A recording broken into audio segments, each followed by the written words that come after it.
Growing up, I could spot a scam in about 10 seconds. Where I'm from, you learn young.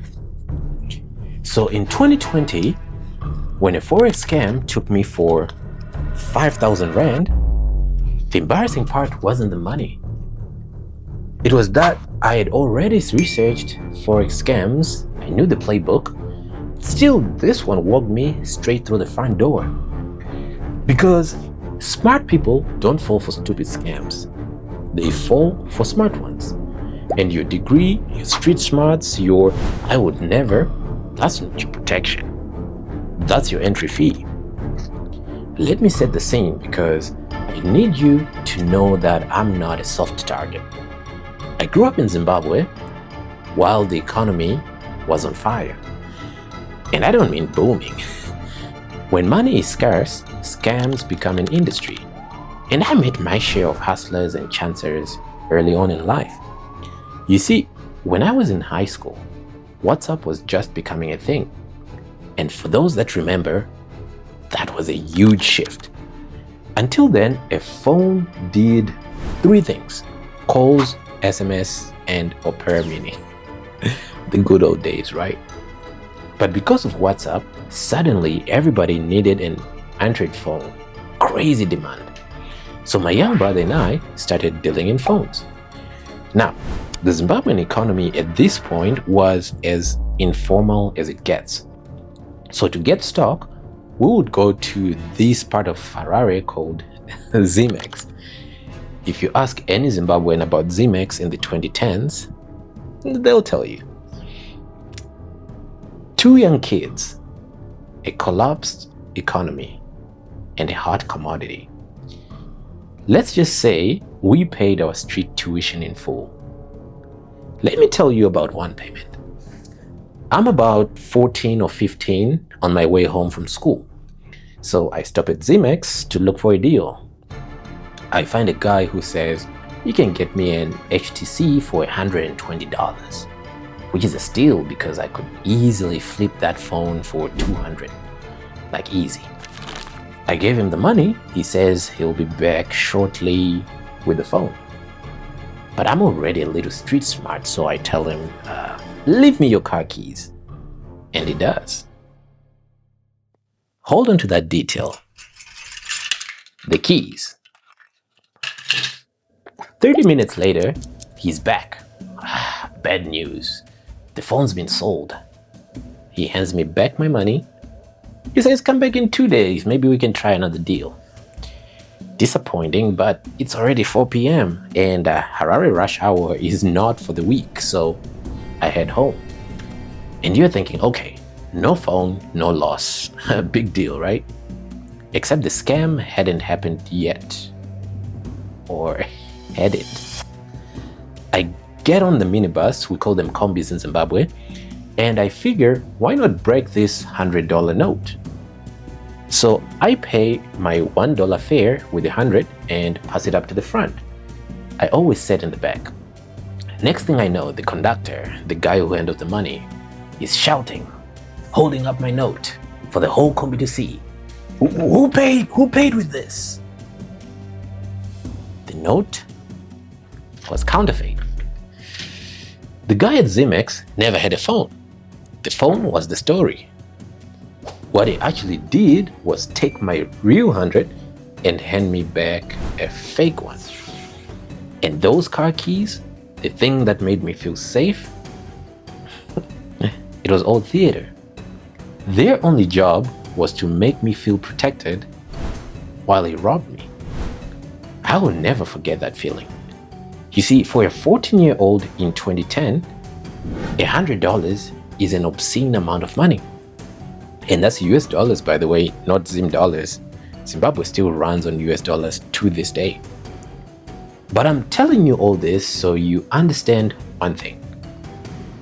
By the time I finished high school, I could smell a hustle from across the street.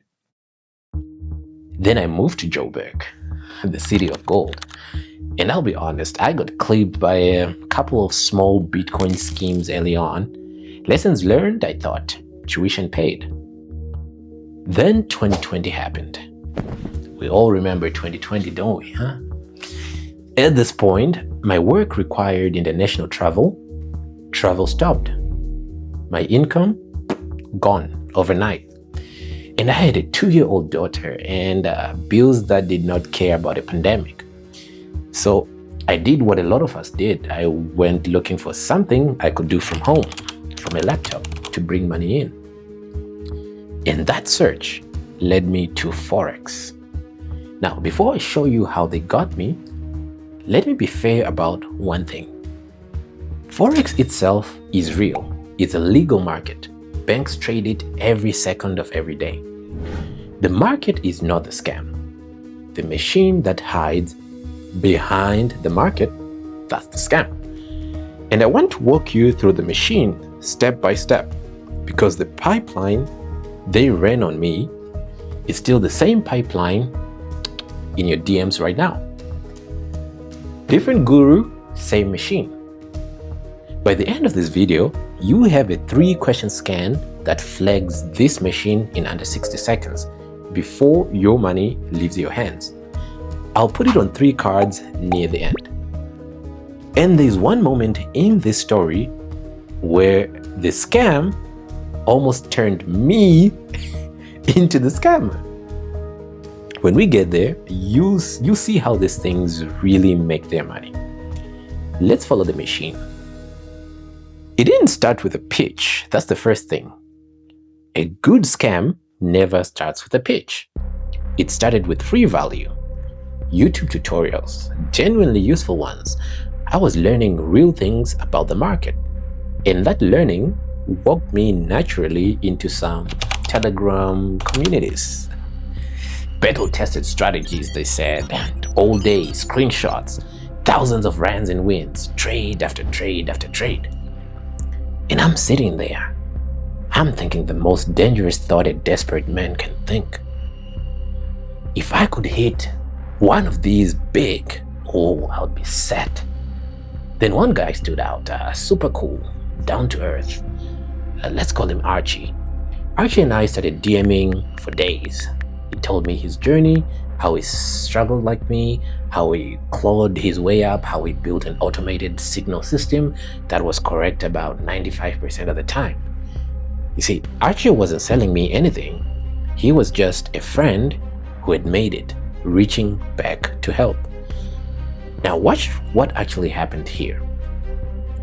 I didn't get recruited by a system. I got recruited by a relationship. Nobody hands their money to a stranger.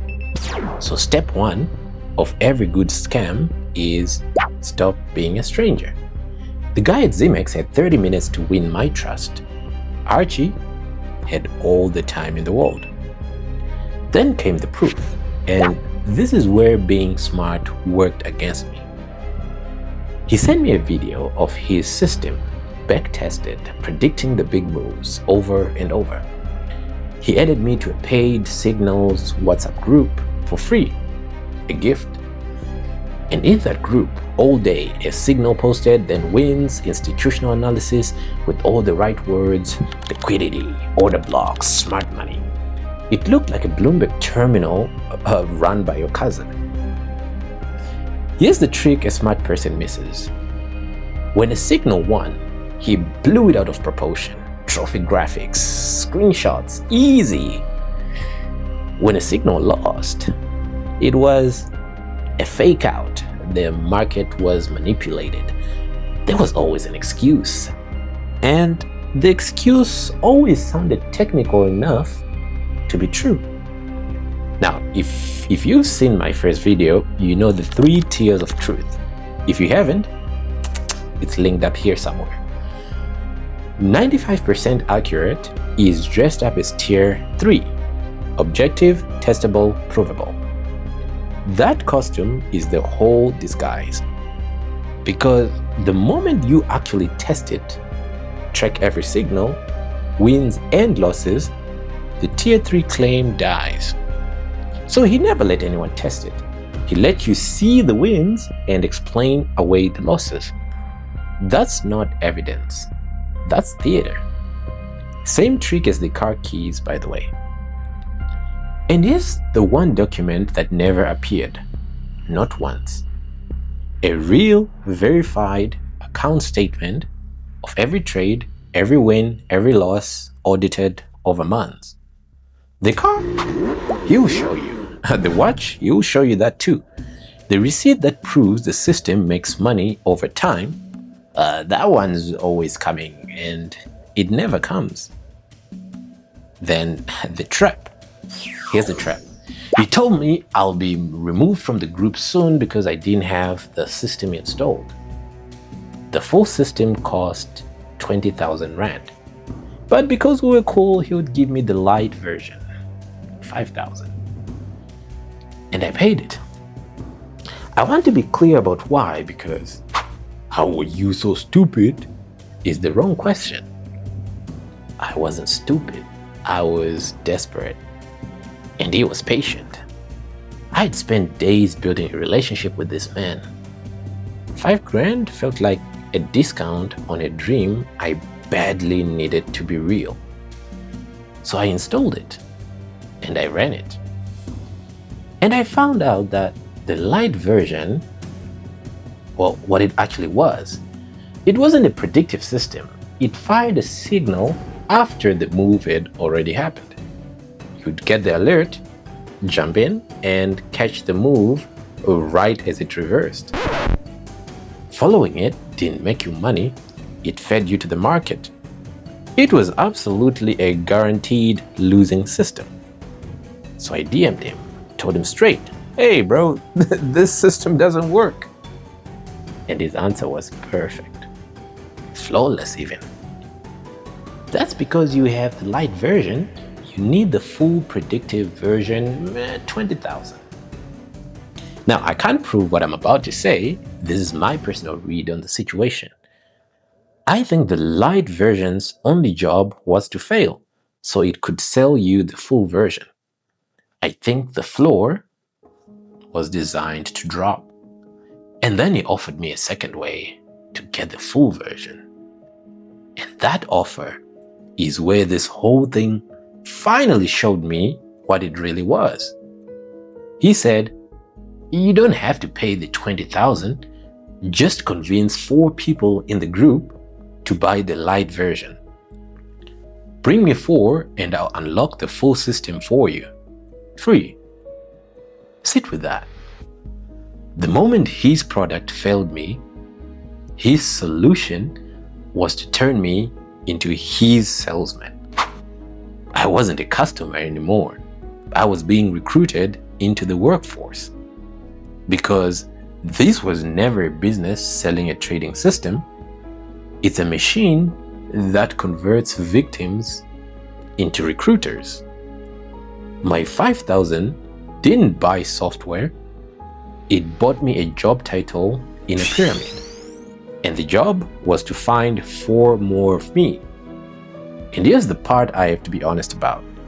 The moment I promised you.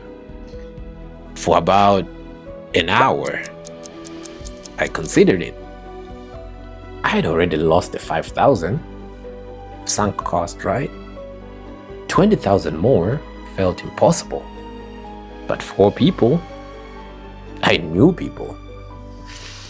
Desperate math started doing desperate things in my head. For 1 hour, this scam almost had me out there recruiting the next 4 victims. One of whom might have been someone like you. That's how these things grow. Not because the boss is a genius, because he turns his victims into a sales force before they even realize they've been robbed. And you know what stopped me? It wasn't that I was smarter than the scam. I'd already proven I wasn't. It was one small instinct.